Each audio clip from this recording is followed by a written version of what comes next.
এমন এক লোক আসবেন যিনি ইরান সহ বিভিন্ন দেশে ব্যাপক ধ্বংসযজ্ঞ চালাবে। তারপর ইমাম মাহদির আগমন হবে। আসসালামু আলাইকুম ওরহমতুল্লাহি ওবারাকাতুহু। ইরান সম্পর্কে 1400 বছর আগে মহানবী সাল্লাল্লাহু আলাইহি ওয়াসাল্লাম কি বলেছিলেন, এমন কিছু কি তিনি বলে গেছেন যা আজ আমরা বাস্তবে দেখতে পাচ্ছি। ইরানের সর্বোচ্চ নেতা আয়াতুল্লাহ খামেনি বলেছেন, মুসলিম উম্মার ঐক্যই আমাদের সবচেয়ে বড় শক্তি। আমরা বিভক্ত হয়ে গেলে শত্রুরা আমাদের দুর্বল করে ফেলবে। শহীদ মোতাহারি রহমতুল্লাহি আলাই বলেছেন, ইরানের ইতিহাস ইসলামের ইতিহাস থেকে আলাদা নয়। আমরা মুসলিম, তারপরে আমরা ইরানি, আমাদের পরিচয় ইসলাম। ইমাম খোমেনি বলেছেন, ইসলাম আমাদের শিখিয়েছে আমরা সবাই ভাই ভাই। আরব অনারবদের ভেদাভেদ ইসলামে নেই, তাকওয়াই একমাত্র চাবিকাঠি। ইরানের তেল ও গ্যাস সম্পদ বিশ্বের অন্যতম বৃহৎ। এই সম্পদ কি শেষ জামানার সাথে সম্পর্কিত? হাদিসে ইমাম মাহদির শাসনামলের বৈশিষ্ট্য বর্ণিত হয়েছে। আকাশ থেকে প্রচুর বৃষ্টিপাত, জমিনে ফসলের প্রাচুর্য এবং তখন সম্পদের ন্যায্য বন্টন হবে। ইরানের তেল সম্পদ যদি ন্যায়সঙ্গতভাবে বিতরণ করা হয় তবে হাদিসের এই ভবিষ্যৎবাণীর সাথে মিলে যাবে। তবে তার আগে বড় যুদ্ধ ও ধ্বংসযজ্ঞের ভবিষ্যৎবাণী রয়েছে। নবী করিম সাল্লাল্লাহু আলাইহি ওয়াসাল্লাম বলেছেন, হত্যাকাণ্ড বৃদ্ধি পাবে। আধুনিক অস্ত্র দিয়ে এক মুহূর্তে হাজার হাজার মানুষ হত্যা করা সম্ভব। ইরানের ক্ষেপণাস্ত্র ও ড্রোন প্রযুক্তি সেই সক্ষমতা রাখে। ইরানের সর্বোচ্চ নেতা আয়াতুল্লাহ খোমেনি ইমাম মাহদির আগমনে বিশ্বাস করেন এবং বলেন, আমরা ইমাম মাহদির আগমনের জন্য অপেক্ষা করছি। তার আগমনের পূর্বে আমাদের দায়িত্ব হল ইসলামী সমাজ গঠন করা। ইরান আজ বিশ্বের অন্যতম প্রধান ইসলামী দেশ। 85 মিলিয়ন মানুষের এই দেশের 99 ভাগেরও বেশি মুসলিম। এই দেশ নিজেকে ইসলামী প্রজাতন্ত্র হিসেবে পরিচয় দেয়। কিন্তু জানেন কি, এই দেশের ভাগ্য নিয়ে নবী করিম সাল্লাল্লাহু আলাইহি ওয়াসাল্লাম কত কথা বলে গেছেন। আল্লাহ রাসূল সাল্লাল্লাহু আলাইহি ওয়াসাল্লাম ইরশাদ করেছেন, আমার উম্মতের একটি দল সর্বদা সত্যের ওপর প্রতিষ্ঠিত থাকবে। প্রশ্ন হলো, সেই দলে কি ইরানের লোকেরাও আছে? আজ আমরা 20টি ভবিষ্যৎবাণী নিয়ে আলোচনা করব। কিছু হাদিস আপনাকে শিহরিত করবে, কিছু আপনাকে ভাবিয়ে তুলবে, আর কিছু আপনার ঈমানকে শক্তিশালী করবে। আল্লাহ তাআলা পবিত্র কুরআনে ইরশাদ করেছেন, হে মানুষ, আমি তোমাদের সৃষ্টি করেছি এক পুরুষ ও এক নারী থেকে, আর তোমাদের বিভক্ত করেছি বিভিন্ন জাতি ও গোত্রে, যাতে তোমরা একে অপরের সাথে পরিচিত হতে পারো। তোমাদের মধ্যে আল্লাহর কাছে সেই সর্বোত্তম যে তোমাদের মধ্যে সর্বাধিক মুত্তাকি। সূরা আল হুজরাত আয়াত 13। প্রথম ভবিষ্যৎবাণী, সিফাত যুদ্ধ ও ইরান, 657 খ্রিস্টাব্দ। ইসলামের ইতিহাসের এক গুরুত্বপূর্ণ অধ্যায়, সিফাত যুদ্ধ। আলী রাদিয়াল্লাহু তাআলা আনহু ও মুয়াবিয়া রাদিয়াল্লাহু তাআলা আনহুর মধ্যে এই যুদ্ধ সংগঠিত হয়। কিন্তু জানেন কি, এই যুদ্ধে ইরানিদের ভূমিকা কি ছিল? ইরান থেকে আগত সাহাবীরা, বিশেষ করে সালমান ফার্সি রাদিয়াল্লাহু তাআলা আনহুর অনুসারীরা এই যুদ্ধে আলী রাদিয়াল্লাহু তাআলা আনহুর পক্ষে লড়েছিলেন। নবী করিম সাল্লাল্লাহু আলাইহি ওয়াসাল্লাম বলে গিয়েছিলেন, এমন ফিতনা আসবে যাতে বসে থাকা ব্যক্তি দাঁড়ানো ব্যক্তির চেয়ে উত্তম হবে। সহিহ বুখারী। সিফাত যুদ্ধ ছিল সেই ফিতনার অংশ। ইতিহাস বলে, ইরানি মুসলিমরা সংখ্যাগরিষ্ঠ ছিল। ইরানি মুসলিমরা ছিল আলী রাদিয়াল্লাহু তাআলা আনহুর সমর্থক। যুদ্ধের পর একদল ইরানি আলী রাদিয়াল্লাহু তাআলা আনহুর কাছে এসে বললেন, আমরা আপনার জন্য জান ও মাল কোরবান করতে প্রস্তুত।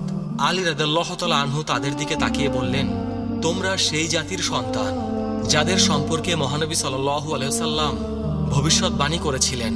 ইতিহাস সাক্ষ্য দেয়, ইরানি মুসলিমরা সবসময় সত্যের পক্ষে দাঁড়িয়েছে। 2. দ্বিতীয় ভবিষ্যৎবাণী, আধুনিক ইরানের ভবিষ্যৎ। এখন প্রশ্ন, আধুনিক ইরানের কি হবে? নবী করিম সাল্লাল্লাহু আলাইহি ওয়াসাল্লাম কি এ বিষয়ে কিছু বলে গেছেন? হয়তো সরাসরি বলেননি, কিন্তু একটি হাদিসে তিনি বলেছেন, আল্লাহ এই উম্মতের জন্য প্রতি 100 বছর পর এমন কাউকে পাঠাবেন যারা তাদের ধর্মকে সংস্কার করবে। আবু দাউদ। 1979 সালে ইরানে যে ইসলামী বিপ্লব ঘটেছিল, এই বিপ্লব কি মহানবী সাল্লাল্লাহু আলাইহি ওয়াসাল্লামের সেই হাদিসের উদাহরণ? অনেক বিশ্লেষক মনে করেন, এই বিপ্লব বিশ্বব্যাপী ইসলামী জাগরণের সূচনা করেছিল। আজকের ইরান একটি ইসলামী প্রজাতন্ত্র। ইরানের সর্বোচ্চ নেতা আয়াতুল্লাহ খামেনি। ইরানের পারমাণবিক কর্মসূচি আন্তর্জাতিক বিতর্কের কেন্দ্র। নবী করিম সাল্লাল্লাহু আলাইহি ওয়াসাল্লাম আরও বলেছেন, শীঘ্রই বিভিন্ন জাতি তোমাদের বিরুদ্ধে একত্রিত হবে, যেমন খাদ্যের পাত্রের দিকে খাদকরা একত্রিত হয়। আবু দাউদ। ইরানের বিরুদ্ধে পাশ্চাত্যের নিষেধাজ্ঞা, ইসরায়েলের সাথে সংঘাত, এসব কি এই হাদিসের বাস্তবায়ন? এসব সম্ভবত এই হাদিসেরই বাস্তবায়ন। তৃতীয় ভবিষ্যৎবাণী, ইরানে ইসলামের বিস্তার। নবী করিম সাল্লাল্লাহু আলাইহি সাল্লাম বলেছেন, এই দিন সেখানে পৌঁছাবে যেখানে রাত ও দিন পৌঁছায়। মুসনাদে আহমদ। ইরান ছিল সেই অন্যতম দেশ যেখানে ইসলাম দ্রুত ছড়িয়ে পড়ে। 651 খ্রিস্টাব্দে সাসানিয়া সাম্রাজ্যের পতনের পর ইরানে ইসলামের বিস্তার শুরু হয়, কিন্তু এই বিস্তার সহজে হয়নি। উমাইয়া শাসনামলে ইরানিদের প্রতি বৈষম্যমূলক আচরণ করা হতো। তাদেরকে মাওয়ালি কিংবা কৃতদাস শ্রেণীর নাগরিক হিসেবে গণ্য করা হতো।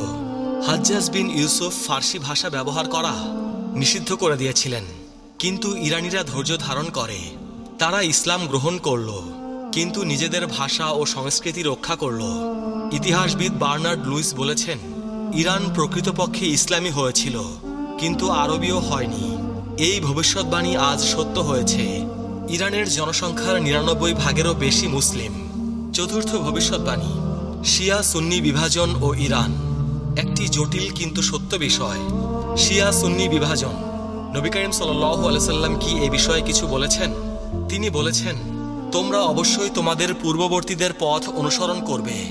সহিহ বুখারী। এবং আরেকটি হাদিসে বলেছেন, আমার উম্মত 73 ফিরকায় বিভক্ত হবে। আবু দাউদ। 16 শতাব্দীতে সাফাবি রাজবংশ ইরানে শিয়া ইসলামকে রাষ্ট্রধর্ম হিসেবে গ্রহণ করে। এর আগে ইরানে সুন্নি ইসলামী প্রধান ছিল। আজ ইরান বিশ্বের বৃহত্তম শিয়া মুসলিম দেশ। প্রায় 90 থেকে 95% মানুষ শিয়া ইসলামের অনুসারী। এক্ষেত্রে আমাদের দৃষ্টিভঙ্গি কি হওয়া উচিত? আমরা সবাই মুসলিম, আমাদের উচিত ঐক্য অটুট রাখা। পঞ্চম ভবিষ্যৎবাণী, জান্নাতে ফার্সি ভাষাভাষী মানুষের সংখ্যা। নবী করিম সাল্লাল্লাহু আলাইহি সাল্লাম বলেছেন, 4 ব্যক্তি জান্নাতবাসীদের নেতা, আমি, আলী, হামজা ও জাফর। তিরমিজি। এই জাফর কে? কেউ বলেন জাফর তায়ার, কেউ বলেন জাফর আল সাদিক। জাফর আল সাদিকের অনুসারীদের মধ্যে বহু ফার্সি বিদ্বান ছিলেন। তার ছাত্রদের মধ্যে আবু হানিফাও ছিলেন। আরেকটি হাদিসে নবী করিম সাল্লাল্লাহু আলাইহি সাল্লাম বলেছেন, জান্নাতে প্রবেশ করবে এমন লোক যাদের হৃদয় পাখির হৃদয়ের মতো হবে। সহিহ মুসলিম। এর ব্যাখ্যায় বলা হয়েছে, তারা হবে নির্ভীক ও আল্লাহর ওপর ভরসাকারী লোক। ইরানি মুসলিমরা ইসলামের জন্য জীবন দিতে কখনোই পিছুপা হয়নি। খোরাসানের মুজাহিদ, কারবালার শহীদ, ইরান ইরাক যুদ্ধের শহীদ সবাই জান্নাতের আশায় জীবন দিয়েছেন। ষষ্ঠ ভবিষ্যৎবাণী, ফার্সি ভাষায় কুরআন তিলাওয়াত। এক ফার্সি ব্যক্তি আরবি জানতেন না। তিনি কাঁদতে কাঁদতে নবী করিম সাল্লাল্লাহু আলাইহি সাল্লামের কাছে আরজ করলেন, ইয়া রাসূলুল্লাহ, আমি আরবি বুঝি না, আমি আমার ভাষায় আল্লাহর প্রশংসা করতে চাই। নবী করিম সাল্লাল্লাহু আলাইহি সাল্লাম চুপ করে রইলেন। তখন জিবরাইল আলাইহিস সালাম এসে বললেন, আল্লাহ বলেছেন, প্রতিটি জাতি তাদের নিজস্ব ভাষায় আমার ইবাদত করতে পারে। হাদিসে এসেছে, কিয়ামতের দিন আল্লাহর কাছে সবচেয়ে প্রিয় শব্দ হল সেই ইমামের কণ্ঠস্বর যিনি সুন্দর কণ্ঠে বলেন, আল্লাহুম্মা রব্বানা লাকাল হামদ। মুসনাদে আহমদ। ইতিহাস বলে, ইসলামের 2য় শতাব্দীতেই ফার্সি ভাষায় কুরআনের অনুবাদ ও তাফসির রচিত হতে শুরু করে। সামানি রাজবংশের সময় ফার্সি ভাষায় প্রথম পূর্ণাঙ্গ কুরআন অনুবাদ সম্পন্ন হয়। সপ্তম ভবিষ্যৎবাণী, ফার্সি বিদ্বানদের আবির্ভাব। ইমাম জাহাবি রহমতুল্লাহি আলাইহি তার তাজকিরাত আল হুফাজ গ্রন্থে 21 জন হাদিস বিশারদের তালিকা দিয়েছেন যারা ফার্সি বংশোদ্ভূত ছিলেন। তাদের মধ্যে রয়েছেন ইমাম বুখারী, ইমাম মুসলিম, ইমাম আবু দাউদ, ইমাম তিরমিজি, ইমাম নাসাই, ইমাম ইবনে মাজাহ। এছাড়াও ফিকাহ শাস্ত্রের ইমাম আবু হানিফা রহমতুল্লাহি আলাইহি ছিলেন ফার্সি বংশোদ্ভূত। বিজ্ঞান ও দর্শনের ক্ষেত্রেও ইরানিদের অবদান অনস্বীকার্য। ইবনে সিনা, আল ফারাবি, আল বিরুনি, আল খোয়ারজমি এরা প্রত্যেকেই ছিলেন ফার্সি অধ্যুষিত অঞ্চলের অধিবাসী। ইমাম সৌদি রহমতুল্লাহি আলাইহি বলেছেন, আমাদের মনীষীদের অধিকাংশই অনারব বংশোদ্ভূত। অষ্টম ভবিষ্যৎবাণী, খোরাসান থেকে আগমন। খোরাসান প্রাচীন ইরানের একটি বিশাল প্রদেশ। বর্তমান ইরান, আফগানিস্তান, তুর্কমেনিস্তান এবং উজবেকিস্তানের কিছু অংশ নিয়ে গঠিত ছিল এই অঞ্চল। নবী করিম সাল্লাল্লাহু আলাইহি সাল্লাম ইরশাদ করেছেন, পূর্ব দিক থেকে কিছু লোক আসবে, তাদের সাথে থাকবে জান্নাত ও চাবুক, যা দিয়ে তারা মানুষকে প্রহার করবে। মুসনাদে আহমদ। এই হাদিসের ব্যাখ্যায় মুহাদ্দিসগণ বলেন, এটা খোরাসানের মুজাহিদ ও বিদ্বানদের প্রতি ইঙ্গিত। খোরাসান থেকে বহু ইসলামী ব্যক্তিত্ব এসেছেন। আর এক হাদিসে এসেছে, জান্নাতীরা উচ্চ কক্ষের অধিবাসীদের দিকে তাকাবে, যেমন তারা দূরবর্তী উজ্জ্বল তারকার দিকে তাকায়। সহিহ বুখারী। পণ্ডিতগণ বলেন, খোরাসানের বিদ্বানরা তাদের জ্ঞান ও তাকওয়ার কারণে জান্নাতে উচ্চ মর্যাদা পাবেন। খোরাসানের একটি বিখ্যাত শহর নিশাপুর। ইমাম মুসলিম, ইমাম তিরমিজি, ইমাম হাকিম নিশাপুরি সবাই এই শহরের অধিবাসী ছিলেন। নবম ভবিষ্যৎবাণী। কারবালার ঘটনা ও ইরানি শোক। 680 খ্রিস্টাব্দের কারবালার ঘটনা। ইমাম হুসাইন রাদিয়াল্লাহু তাআলা আনহু-এর শাহাদাত। ইরানি মুসলিমরা এই ঘটনার পর থেকে ইমাম হুসাইন রাদিয়াল্লাহু তাআলা আনহু-এর শোকে মাতম করে আসছেন। একটি হাদিসে এসেছে, হুসাইন রাদিয়াল্লাহু তাআলা আনহু-এর হত্যার জন্য মুমিনদের অন্তরে এক উত্তাপ রয়েছে, যা কখনো ঠান্ডা হবে না। মুসনাদে আহমদ। এই হাদিসের বিশুদ্ধতা নিয়ে মতভেদ আছে, তবে ইতিহাস সাক্ষ্য দেয় ইরানি মুসলিমরা কারবালার ঘটনাকে কেন্দ্র করে গভীর আবেগ পোষণ করে। প্রতি বছর মহররম মাসে ইরানের আশুরা দিবসের মিছিল বিশ্ববিখ্যাত। সাফাবি রাজবংশ ক্ষমতায় আসার পর তারা ইরানে শিয়া ইসলামকে প্রাতিষ্ঠানিক রূপ দেয় এবং আশুরা পালনকে উৎসাহিত করে। দশম ভবিষ্যৎবাণী। ইমান যদি থুরাইয়া তারকায় থাকত। একবার এক ব্যক্তি ইমাম আবু হানিফা রহমতুল্লাহি আলাইকে জিজ্ঞেস করলেন, আপনার বংশ কোথায়? ইমাম আবু হানিফা রহমতুল্লাহি আলাই কিছুক্ষণ চুপ করে রইলেন। তারপর বললেন, আমি সেই জাতির সন্তান যাদের সম্পর্কে রাসূল পাক সাল্লাল্লাহু আলাইহি সাল্লাম ভবিষ্যৎবাণী করেছিলেন। হযরত আবু হুরায়রা রাদিয়াল্লাহু তাআলা আনহু বর্ণনা করেছেন, আমরা নবী করিম সাল্লাল্লাহু আলাইহি সাল্লামের কাছে বসা ছিলাম। তখন তার উপর সূরা জুমুয়া নাজিল হলো। যখন তিনি আয়াত তিলাওয়াত করলেন, আর অন্যদের জন্য, তাদের মধ্যে যারা এখনো তাদের সাথে মিলিত হয়নি।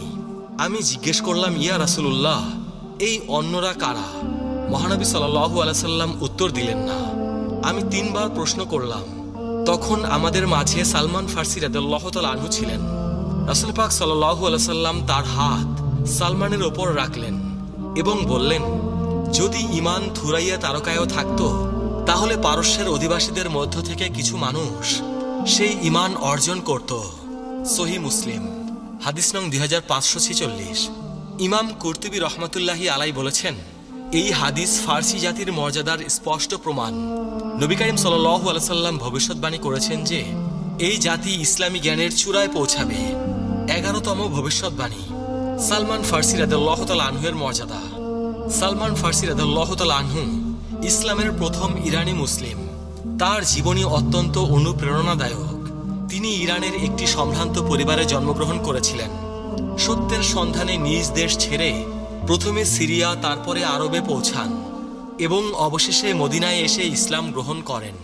নবী করিম সাল্লাল্লাহু আলাইহি সাল্লাম তাকে অত্যন্ত ভালোবাসতেন এবং বলেছিলেন, সালমান আমাদের আহলে বাইতের অন্তর্ভুক্ত।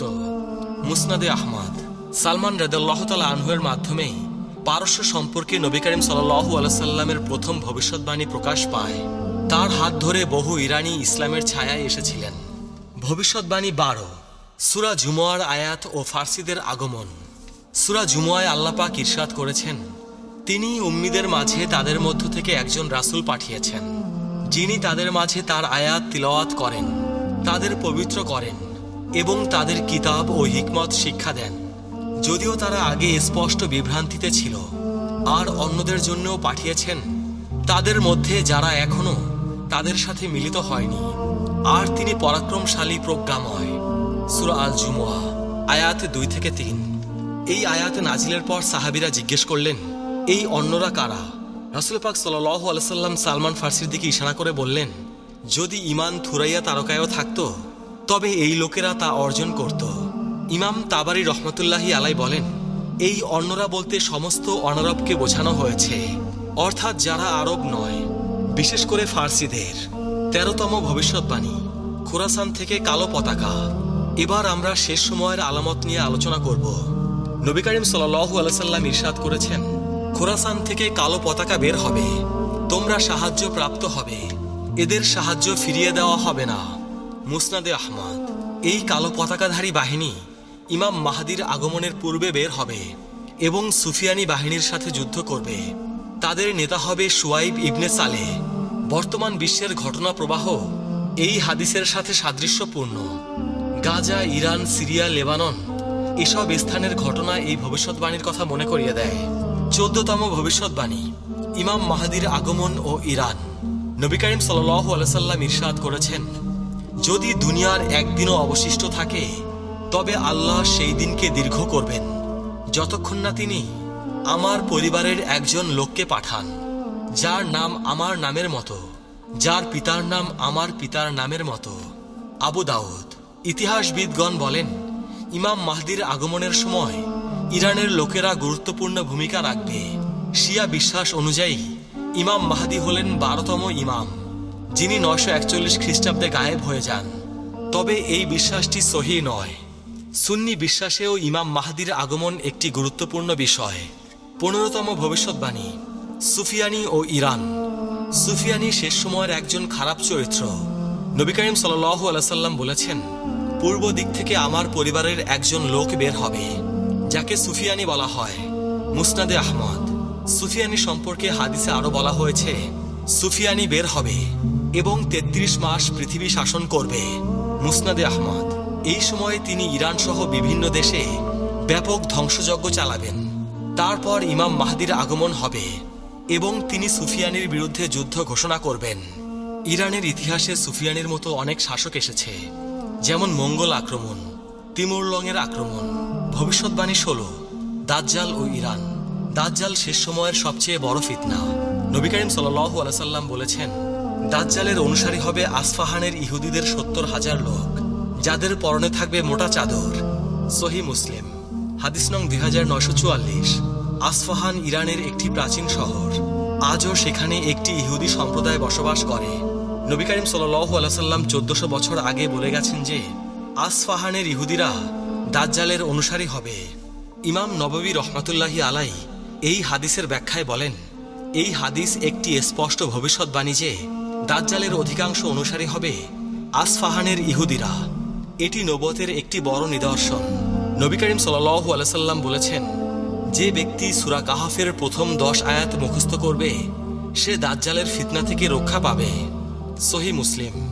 ভবিষ্যৎবাণী 17, ইয়াজুজ মাজুজ ও ইরান। ইয়াজুজ মাজুজ দুটি বর্বর জাতি। আল্লাহ তাআলা কুরআনে বলেন, অবশেষে যখন ইয়াজুজ ও মাজুজকে খুলে দেওয়া হবে এবং তারা প্রতিটি উচ্চ স্থান থেকে ছুটে আসবে। অবশেষে যখন ইয়াজুজ ও মাজুজকে খুলে দেওয়া হবে এবং তারা প্রতিটি উচ্চ স্থান থেকে ছুটে আসবে। সূরা আল আম্বিয়া আয়াত 96। হাদিসে এসেছে, ইয়াজুজ মাজুজ বের হবে খোরাসানের দিক থেকে। তারা এত বেশি সংখ্যক হবে যে তাদের সামনে কোনো কিছুই টিকতে পারবে না। নবী করিম সাল্লাল্লাহু আলাইহি সাল্লাম বলেছেন, ইয়াজুজ মাজুজ প্রতিদিন প্রাচীর খোঁড়ে। যখন তারা সূর্যের আলো দেখতে পায় তখন তাদের নেতা বলে, ফিরে যাও, আগামীকাল আবার খুঁড়ব। মুসনাদে আহমদ। ইয়াজুজ মাজুজের আবির্ভাবের স্থান হিসেবে ইরান ও মধ্য এশিয়ার কথা বলা হয়। ইতিহাসে চেঙ্গিস খানের মঙ্গল বাহিনীকে অনেক মুসলিম ঐতিহাসিক ইয়াজুজ মাজুজের সাথে তুলনা করেছেন। চেঙ্গিস খান খোরাসান থেকে বেরিয়ে এসে সমগ্র মুসলিম বিশ্ব ধ্বংস করেছিলেন। আল্লামা ইকবাল তার কবিতায় বলেছিলেন, ইয়াজুজ মাজুজের বন্যা এসে গেল। ভবিষ্যৎবাণী 18, শৌবিয়া আন্দোলন ও ইরান। শৌবিয়া আন্দোলন 8ম-9ম শতাব্দীর একটি সাংস্কৃতিক আন্দোলন, যা আরব ও অনারবদের মধ্যে সমতা দাবি করে। এর নেতৃত্বে ছিল ইরানি মুসলিমরা। নবী করিম সাল্লাল্লাহু আলাইহি সাল্লাম বলেছেন, আরবদের কোনো অনারবদের ওপর শ্রেষ্ঠত্ব নেই, আবার অনারবদেরও কোনো আরবের ওপর শ্রেষ্ঠত্ব নেই, তাকওয়া ছাড়া। মুসনাদে আহমদ। এই হাদিস শৌবিয়া আন্দোলনের মূল দাবির সাথে মিলে যায়। শৌবিয়ারা মনে করত ইসলাম সব জাতিকে সমান মর্যাদা দিয়েছে। শৌবিয়া আন্দোলনের ফলে ফার্সি ভাষা ও সংস্কৃতির পুনর্জাগরণ ঘটে। ফারদৌসির শাহনামা, রুদাকির কবিতা এসব এই আন্দোলনের ফল। আজকে আমরা কয়েকটি ভবিষ্যৎবাণী নিয়ে আলোচনা করলাম। কিছু ভবিষ্যৎবাণী স্পষ্ট, কিছু রহস্যময়, কিছু বর্তমান ঘটনার সাথে মিলে যায়। মনে রাখবেন, শেষ সময়ের আলামত নিয়ে গবেষণা করা জরুরি, তবে নির্দিষ্ট তারিখ বা ঘটনা নিশ্চিত করে বলা উচিত নয়। কিয়ামতের জ্ঞান একমাত্র আল্লাহর কাছে।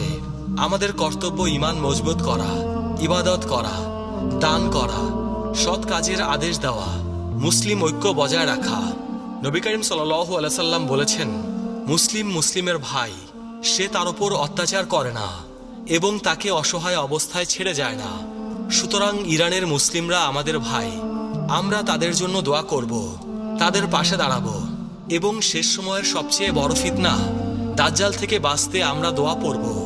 হে আল্লাহ, আমি আপনার কাছে কবরের শাস্তি থেকে, জাহান্নামের শাস্তি থেকে, জীবন ও মৃত্যুর ফিতনা থেকে এবং দাজ্জালের ফিতনা থেকে আশ্রয় চাই। আল্লাহ আমাদের সবাইকে হেদায়েত দান করুন। ইমাম মাহদির আগমনের সময় আমাদেরকে সত্যের পথে অবিচল রাখুন। দাজ্জালের ফিতনা থেকে আমাদেরকে রক্ষা করুন। আমাদের কবরকে জান্নাতের বাগানে পরিণত করুন। প্রিয় আখেরি নবীর উম্মত, আজকের ভিডিও এ পর্যন্তই। সবাই ভালো থাকবেন। আল্লাহ রাব্বুল আলামিন আমাদের সবাইকে হেদায়েত দান করুন। আমিন।